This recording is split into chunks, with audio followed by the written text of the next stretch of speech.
నీకో సర్ప్రైజ్. దీపక్, అదిగో వచ్చింది చూడు ప్రవళిక. అవును ప్రదీప్.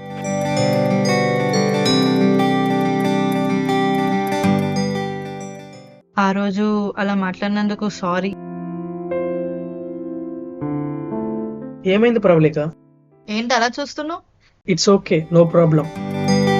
ప్రవళిక అంటే నాకు చాలా ఇష్టం రా. తనకి ఎలా ప్రపోజ్ చేయాలో అర్థం అవట్లేదు. తను ఒప్పుకుంటే తన నా లైఫ్ పార్ట్నర్ చేసుకుంటారా? నేనున్నా కదా మామ, మీ ఇద్దరిని కలిపే బాధ్యత నాది. ప్రదీప్, నీకో విషయం చెప్పాలి. మళ్ళీ ఎవరికి చెప్పకు, నీలోనే పెట్టుకో. నేను నీ ఇష్టపడుతున్నాను.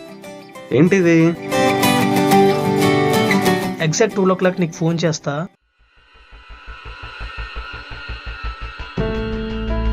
దీంట్లో మ్యాజిక్ ఉంది.